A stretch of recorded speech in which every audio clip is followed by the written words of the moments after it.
அடுத்தப்புறமா என்னன்னு பார்க்கலாம். இன்னைக்கு எபிசோட் பார்த்த எல்லாருக்குமே தெரிஞ்சிருக்கும். எபிசோட் முடியும்போது பார்த்தீங்கன்னா, நர்மதா வந்து வராங்க ஊர்லேருந்து அப்படின்ற மாரி சொல்லியிருப்பாங்க.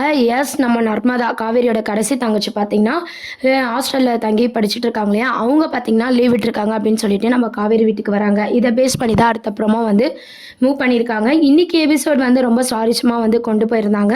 இப்போ நர்மதா வந்து ஊர்லேருந்து வந்ததும் பார்த்தீங்கன்னா, விஜயை பார்க்கணும், நம்ம குட்டி அம்மாவை பார்க்கணும்னு சொல்லி ரொம்பவே ஆசைப்படுறாங்க. ரொம்பவே வந்து விஜயை பார்த்ததும் வந்து மாமா அப்படின்ற மாதிரிலாம் பேச போகிறாங்க. இதை பார்த்தா காவேரி வந்து என்னது மாமாவா அப்படின்ற மாதிரி கேட்க போகிறாங்க. உடனே சாரதாம்மா பார்த்தீங்கன்னா, இவங்க வந்து போகிறதுக்குள்ளே நம்மளை ஒரு வழி ஆக்கிடுவா போலே அப்படின்ற மாதிரி பயப்படுறாங்க. அதுக்கப்புறம் எப்பவும் போல் சாரதாம்மா வந்து சமாளிக்கிறாங்க. இல்லை, நான் தான் அப்படி கூப்பிட சொன்னேன், தம்பி தானே, அதனால தான் அப்படி சொன்னேன் அப்படின்ற மாதிரி வந்து சாரதாம்மா வந்து சமாளிக்கிறாங்க. உடனே காவேரி எப்பவும் போல் பார்த்தீங்கன்னா அதை பெரிய விஷயமா எடுத்துக்க மாட்டாங்க. அதுக்கப்புறம் குட்டி அம்மு கூட வந்து சந்தோஷமாக பேசி நர்மதா வந்து விளையாடிட்டு இருக்காங்க. இந்த மாதிரி தான் நர்மதாவோட அப்கமிங் ப்ரோமோவை தான் கொண்டு வராங்க. இப்போதைக்கு கங்கா யமுனா வந்து ஃபோனில் பேசிகிட்டு இருந்தாலும் நர்மதா வந்து காலேஜில் படிச்சுட்டு இருக்கும்போது பார்த்திங்கன்னா லீவில் வர்றது வந்து ஒரு முக்கியமான சீன்ஸாக வந்து கொண்டு வருவாங்க. அவங்க வந்து நம்ம விஜயை பார்த்ததும் ரொம்ப நாள் வந்து பேசி பழகின மாதிரி இவங்க ரெண்டு பேரும் பேசிக்கிறது வந்து காவேரிக்கு வந்து சந்தேகமாக இருக்குது. என்னடா இது, நர்மதா வந்து வெளியாள் கூடலாம் யார்கிட்டையுமே பழக மாட்டா, வீட்லேயுமே ரொம்ப பேச மாட்டா, இவ எப்படி வந்து இவர் கூட பேசி பழகுறா அப்படின்ற மாதிரி ஒரு சந்தேகத்தோட வந்து காவேரி பார்க்குறாங்க. அது மட்டும் இல்லாமல் நம்ம நர்மதாவும் விஜயும் பேசிகிட்டு இருக்கிறத பார்த்தீங்கன்னா, ஏற்கனவே காவேரிக்கு வந்து அவங்க கனவுல வந்த ஒரு விஷயமா இருக்குது. ஏற்கனவே நர்மதா விஜய் இவங்கெல்லாம் பேசிகிட்டு இருந்தது வந்து ஒரு கனவுல நடந்த ஒரு விஷயம் வந்து நேரில் நடக்கிற மாதிரி காவேரி வந்து ஃபீல் பண்ணுறாங்க. இது வந்து என்ன ஒரு அதிசயம், இவர் ஏற்கனவே நாம் கனவுல பார்த்துருக்கோம். அது மட்டும் இல்லாமல் இவர் பேரும் விஜயா இருக்குது. இப்போ நர்மதா கூட பேசியிருக்கிறவங்க நம்மளுக்கு ஏற்கனவே கனவுலலாம் வந்திருக்கு. இது உண்மையாக நம்மளுக்கு ஏதோ நடந்திருக்கு வாழ்க்கையில் அப்படின்ற மாதிரி காவேரி வந்து யோசிக்க ஆரம்பிக்கிறாங்க. ஏன்னா நர்மதா யார் கூடயும் பேசாத கேரக்டர், அவங்க எப்படி விஜய் கூட இவ்வளோ க்ளோஸாக பழகுறாங்க அப்படின்ற மாதிரி காவேரியோட கேள்வி இருக்குது. அது மட்டும் இல்லாமல் அம்மு கூடயும் பார்த்திங்கன்னா நர்மதா வந்து ரொம்ப சந்தோஷமாக பாசமாக ரெண்டு பேரும் வந்து பேசிகிட்டு இருக்காங்க. அதுக்கப்புறம் பார்த்திங்கன்னா பேசிட்டு கிளம்பும் போது வந்து விஜய் கிளம்புறாரு. அப்போ நர்மதா வந்து பாப்பாவை விட்டு போக சொல்கிறாங்க. விஜய் வந்து எப்படி விடுறது அப்படின்ற மாதிரி அதாவது விஜய் எப்படி யோசிப்பாருன்ட்டு காவேரி வந்து சொல்கிறாங்க.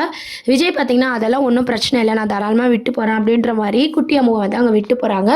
இதுவும் பார்த்திங்கன்னா காவேரிக்கே ஷாக்கிங்காக இருக்குது. நர்மதா கேட்டதும் எப்படி விஜய் வந்து விட்டு போகிறாரு அப்படின்னு சொல்லிட்டு அதுக்கப்புறம் வந்து அம்மு வந்து பார்த்திங்கன்னா காவேரி வீட்டில் இருக்கிற மாதிரியான ஒரு அப்டேட்டும் கிடச்சிருக்கு.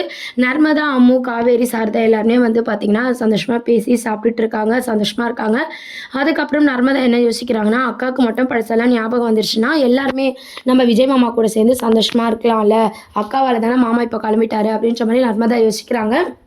அதுக்கப்புறம் நர்மதா கிட்ட காவேரி கேட்குறாங்க, நீ இப்போ தானே அம்மாவை பார்த்தேன், அதுக்குள்ளே நைட் ஸ்டே பண்ண சொல்கிற, அவருக்கு அவங்க அப்பா கூடயே நல்லா பழகுற, என்ன ஆச்சு உனக்கு அப்படின்னு சொல்லிட்டு நர்மதா வந்து எதோ சொல்லி சமாளிக்கிறாங்க. இப்போ நான் வந்து காலேஜ்லலாம் படிக்கிறேன்ல, அதனால தான் மெச்சூரிட்டியாக எல்லாருக்கிட்டே பேசிகிட்டு இருக்காங்க, இதெல்லாம் ஒரு விஷயமா அப்படின்னு சொல்லிட்டு காவேரி கிட்ட சமாளித்து நர்மதா பேசிகிட்டு இருக்காங்க. நர்மதாவை பார்த்த சந்தோஷத்தில் விஜயும் பார்த்து பேசிகிட்டு இருந்தார். அதெல்லாம் வந்து நம்ம காவேரி வந்து மறுபடியும் யோசிச்சு பார்க்குறாங்க. இவங்க ரெண்டு பேருக்குள்ளே இந்த அளவுக்கு ஒரு பாண்டிங் வந்து இதுக்கு முன்னாடி நடந்த மாதிரி இருக்கே, என்னவா இருக்கும் அப்படின்ற மாதிரி காவேரி வந்து அவங்க சைடில் வந்து யோசிக்கிறாங்க. அதுக்கப்புறம் கங்கா, யமுனா இவங்கெல்லாம் பார்த்திங்கன்னா ஃபோனில் வந்து நர்மதா கிட்ட பேசிகிட்டு இருக்காங்க. அப்போது நம்ம விஜய் பார்த்த சந்தோஷத்துலேயும் நம்ம குட்டி அம்மாவை பற்றி நர்மதா, கங்கா, யமுனா எல்லாரும் பேசிகிட்டு இருக்காங்க. காவேரி வந்ததும் பார்த்திங்கன்னா அப்படியே பேச்சை மாற்றி சமாளிச்சுட்டு இருக்காங்க. அதுக்கப்புறம் காவேரி வந்து நம்ம விஜயை வந்து மேரேஜ் பண்ணிக்கணும், அதுக்கு நம்ம 3 பேரும் தான் வந்து விஜய்க்கு சப்போர்ட்டாக இருக்கணும், அப்போ தான் அம்மு கூட வந்து நம்ம காவேரி தொடர்ந்து இருக்க முடியும் அப்படின்ற மாதிரி கங்கா வந்து யமுனா கிட்டேயும் நர்மதா கிட்டேயும் ஃபோனில் சொல்லிட்டு இருக்காங்க. இந்த மாதிரி சாரதாம்மா எல்லாருமே வந்து பேசிகிட்டு இருக்காங்க. காவேரி ஒரு பக்கம் வந்து தனியாக யோசிச்சுட்டு இருக்காங்க, கனவுல வந்த விஷயமே நடக்குது, என்னவா இருக்கும் அப்படின்னு சொல்லிட்டு. அதுக்கப்புறம் காவேரி காதல இதெல்லாம் விழுந்துட போகுதுன்னு சொல்லிட்டு எல்லாருமே பேசிக்கிட்டு அப்படியே சமாளித்து பேச்சை மாற்றி பேசிட்டு இருக்காங்க. இந்த மாதிரியான ஒரு ட்ராக் தான் அடுத்த அப்கமிங் ப்ரோமோவாக கொண்டு வராங்க.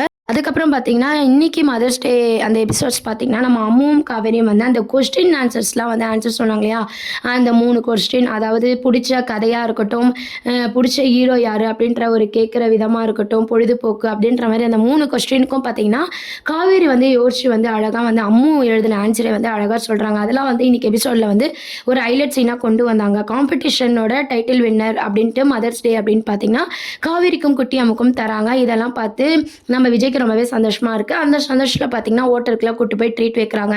அந்த ஹோட்டல்லையும் பார்த்தீங்கன்னா எல்லாருமே வந்து சந்தோஷமாக பேசிகிட்டு இருக்க மாதிரி ஒரு சீன்ஸ் தான் கொண்டு வராங்க. அப்போ தான் பார்த்தீங்கன்னா நர்மதா வர ஒரு அப்டேட்டும் வந்து இன்றைக்கி எபிசோடில் எண்டில் வந்து காமிச்சிருப்பாங்க. ஸோ அதை வந்து வீடியோவாக வந்து விஜய் எடுக்கிறாரு இல்லையா, அதை பார்த்து ரொம்பவே வீட்டில் எல்லாருக்குமே காட்டுறாரு. தாத்தா, சித்தி, சித்தப்பா எல்லாருக்குமே பார்த்தீங்கன்னா காவேரி பர்ஃபார்மன்ஸ் பண்ணதும் அம்மா வின் பண்ணுற அந்த ப்ரைஸ் இருக்கு இல்லையா, அதெல்லாம் வந்து பார்த்து ரொம்ப சந்தோஷமாக வந்து தாத்தா கிட்ட ஷேர் பண்ணிட்டு இருக்காங்க. அப்போ தாத்தா வந்து ஃபீல் பண்ணிட்டு இருக்காரு. இந்த மாதிரி அம்மா பொண்ணு எப்பயுமே சந்தோஷமாக இருக்கிறது நான் தான் பிரித்து வச்சுட்டேன். இத்தனை வருஷமாக இவங்க சந்தோஷமாக இல்லாததுக்கு நான் தான் காரணமாக இருக்கேன் அப்படின்னு சொல்லி எப்பவும் போல் பார்த்தீங்கன்னா தாத்தா ஃபீல் பண்ண ஆரம்பிக்கிறாரு.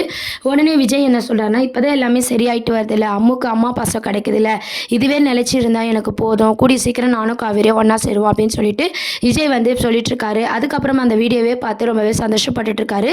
அம்முக்கிட்டேயும் பார்த்தீங்கன்னா அந்த வீடியோலாம் காமிச்சு விஜயும் அம்முவும் வந்து ரொம்பவே சந்தோஷப்படுறாங்க. அப்போது அம்மு என்ன சொல்கிறாங்கன்னா, எப்போ காவேரி மிஸ் எனக்கு அம்மாவாக இங்கே வருவாங்க, இன்றைக்கி மதர்ஸ் டேயில் பார்த்தீங்கன்னா காவேரி மிஸ் எனக்கு அம்மாவாக இருந்தது, எனக்கு அம்மா இருந்த மாதிரி ஒரு ஃபீல் ஆச்சு டாடி, எனக்கு ரொம்பவே பிடிச்சிருந்தது, எனக்கு காவேரி மிஸ்ஸே அம்மாவாக இருந்தால் நல்லாயிருக்கும் அப்படின்ற மாதிரி ஒரு எமோஷ்னலான ஒரு இதுவை வந்து அம்மு வந்து பேசிகிட்டு இருக்காங்க. கூடிய சீக்கிரம் காவேரி மிஸ் வந்து நம்ம வீட்டுக்கு வருவாங்க அப்படின்ற மாதிரி விஜய் சொல்கிறாரு. அதுக்கப்புறம் எப்பவும் போல் ஸ்கூலில் பார்த்தீங்கன்னா லன்ச் டைமில் வந்து அம்முவும் நம்ம காவேரியை வந்து பேசிகிட்டு இருக்காங்க. அப்போது பார்த்தீங்கன்னா அம்மு வந்து அவங்க டேடி சொன்ன விஷயத்தெல்லாம் காவேரி கிட்ட சொல்லும்போது காவேரி வந்து எப்பவும் போல் கோவப்படுறாங்க. குழந்தைகிட்ட இதெல்லாமா இவர் பேசுவார், குழந்தைய வச்சு வந்து இவர் வந்து காரியத்தை சாதிக்கணும்னு நினைக்கிறாரா அப்படின்ற மாதிரி யோசிக்கிறாங்க. ஏற்கனவே கங்கா யமுனா சாரதம்மா எல்லாரும் சொன்னதை வச்சு இவரை மேரேஜ் பண்ண என்ன தப்பு, நம்ம அம்முக்காக இருக்கலாமே அப்படின்ற மாதிரி காவேரி யோசிக்கிறாங்க. ஆனால் அம்மு வந்து டேடி சொன்னார் இப்படி அப்படின்னு சொன்னதை கேட்டு காவேரிக்கு எப்பவும் போல் பார்த்தீங்கன்னா விஜய் மேலே வந்து கோவம் வருது. குழந்தைகிட்ட எதை பேசணும்னு தெரியுதா அப்படின்ற மாதிரி கோவப்படுறாங்க. அதுக்கப்புறம் ஸ்கூல் விட்டதும் பார்த்தீங்கன்னா விஜயை பார்த்து, குழந்தைகிட்ட எது பேசணும்னு தெரியாதா, உங்கள் ஆசையெல்லாம் நீங்கள் குழந்தைகிட்ட சொல்வீங்களா, இப்படி தான் இது பண்ணுவீங்களா அப்படின்ற மாதிரி கண்டபடி திட்டி விட்டுறாங்க. உடனே விஜய் பார்த்தீங்கன்னா, இல்லை அவள் அம்மாவை பற்றி யோசிச்சுட்டு இருந்தா, அதனால தான் நான் சொன்னேன் அப்படின்ற மாதிரி எப்பவும் போல் மன்னிப்பு கேட்குறாங்க. இந்த மாதிரியான ஒரு ட்ராக் தான் வந்து கொண்டு வராங்க. இப்போ அடுத்த அப்கமிங் ப்ரோமோ அப்படின்னு பார்த்தீங்கன்னா விஜயோட பர்த்டே சீனும் கொண்டு வருவாங்க. நம்ம ஆல்ரெடி வீடியோவில் சொன்ன மாதிரி தான் நர்மதாவோட அப்கமிங் ப்ரோமோ கண்டிப்பாக இருக்கும். ஏன்னா அவங்க வந்து படிப்பெல்லாம் முடிச்சிருக்காங்க. குமரன் நிவினா காட்டலனாலும் கங்கா யமுனாவை வந்து காமிச்சிட்டு இருக்காங்க. அவங்கெல்லாம் பார்த்தீங்கன்னா பிஸ்னஸ் பண்ணுற மாதிரி எபிசோட்ஸ் வந்து கொண்டு போகிறாங்க. இப்போ பார்த்தீங்கன்னா பசுபதி வந்து என்ட்ரி அப்படின்ற மாதிரி காட்டல, ஆனாலும் பசுபதி பையனையும் வந்து பார்த்திங்கன்னா ஆக்சிடெண்ட்டில் இறந்து போகிற மாதிரி செட் பண்ணிட்டாங்க. ஸோ இப்போ வில்லனே இல்லாமல் மூவ் பண்ணிகிட்ருக்காங்க. ஸோ கண்டிப்பாக நர்மதாவோட அப்கமிங் ப்ரோமோ இருக்கும். இதையும் தாண்டி பார்த்திங்கன்னா விஜயோட பர்த்டே செலிப்ரேஷனும் வந்து கொண்டு வராங்க. அந்த பர்த்டே செலிப்ரேஷனில் தான் பார்த்திங்கன்னா காவேரி வந்து கல்யாணத்துக்கு ஒத்துக்கிற மாதிரியும், இல்லை விஜய் காவேரி எந்த அளவுக்கு லவ் பண்ணுறாங்க, அந்த லவ்வை வந்து காவேரி வந்து புரிஞ்சுக்கிட்டு ஏற்றுக்கிற மாதிரியான ஒரு சீன்ஸை தான் வந்து விஜய் பர்த்டேயில் ஒரு சஸ்பென்ஸான ஒரு அப்கமிங் ப்ரோமோவாக வந்து கொண்டு வர போகிறாங்க. ஏன்னா இதுக்கு முன்னாடி பார்த்தீங்கன்னா எல்லா விஜய் பர்த்டேலையும் பார்த்தீங்கன்னா ஒரு சஸ்பென்ஸாக ஹைலைட் சீனாக டிஆர்பி ரேட்டை பிடிக்கிற மாதிரியான ஒரு ஹைலைட் சீனை தான் கொண்டு வராங்க. போன வாட்டியும் வெண்ணிலாவை வச்சு தான் வந்து கதையை வந்து மூவ் பண்ணிட்டு இருந்தாங்க. ஸோ இந்த வாட்டியும் நம்ம விஜய் பர்த்டேவை கண்டிப்பாக ஒரு சஸ்பென்ஸோட தான் டேரக்டர் சார் வந்து மூவ் பண்ண போகிறாரு. ஸோ அதில் நம்ம காவேரி வந்து எல்லாமே யோசிச்சு பார்த்து விஜயை கல்யாணம் பண்ணிக்க ஒத்துப்பாங்களா அப்படின்றதெல்லாம் வெயிட் பண்ணி பார்ப்போம். இதெல்லாம் தான் அடுத்த அப்கமிங் ப்ரோமோவாக இருக்குது. கூடிய சீக்கிரம் நம்ம காவேரிக்கு படத்தில் ஞாபகம் வரணும் அப்படின்ட்டு எத்தனை பேர் நினைக்கிறீங்க அப்படின்றத கீழே கமெண்ட் செக்ஷன் சொல்லுங்கள். லைக் பட்டனை கிளிக் பண்ணுங்கள், சப்ஸ்கிரைப் பண்ணுங்கள். Thank you.